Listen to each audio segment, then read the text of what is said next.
கல்யாணம் ஆனதுலேருந்து பிறந்த நாள் கொண்டாடணும்னு சொல்லிட்டு ஒரு ஆசையும் கிடையாது. நம்மளுக்கு கேக் வெட்டி கொண்டாடுற பழக்கமும் கிடையாதுங்க. நம்ம பிறந்த நாள் தானே, குழந்தைங்க பிறந்த நாள்னால் கொண்டாடுவோம், நம்ம பிறந்த நாள் தானே என்ன அப்படின்னு சொல்லிட்டு.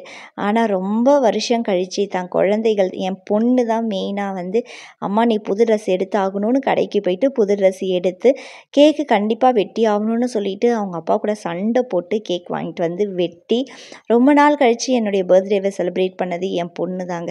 எவ்வளோ சந்தோஷமாக இருக்கும்ல, கல்யாணம் ஆகி ரொம்ப வருஷம் கழித்து ஒரு பர்த்டே கேக் வெட்டி. எல்லாருக்கும் அந்த ஆசை இருக்கும், ஆனால் வயசாகிடுச்சு என்ன இது அப்படின்னு சொல்லி நம்ம விட்டுடுவோம். ஆனால் என் பொண்ணு வந்து அந்த கடையில் தேடி தேடி நம்மளுக்காக துணி எடுக்கிறதும், தேடி தேடி கேக்கு வெட்டணும், அந்த கேக்குக்காக எவ்வளோ சந்தோஷமான நாள். கல்யாணத்துக்கு முன்னாடியே அம்மா வந்து ரவையில் வந்து கேசரி செஞ்சு அதை சாமிக்கு முன்னாடி காலையில் ஏஞ்ச உடனே வெட்டுவோம். இந்த பழக்கம் யாருக்கெல்லாம் ரொம்ப நாள் கழித்து அம்மா மடியில் இருந்த போல் இருந்தது.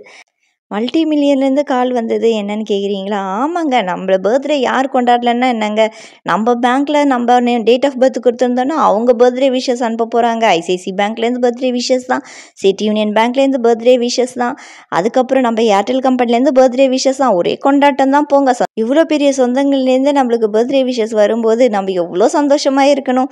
ஆமாம் ஃப்ரெண்ட்ஸ், கண்டிப்பாக சந்தோஷமாக இருங்க. சொந்தங்கள் தொடர கண்டிப்பாக சப்ஸ்கிரைப் பண்ணுங்கள். பார்த்ததுக்கு நன்றி.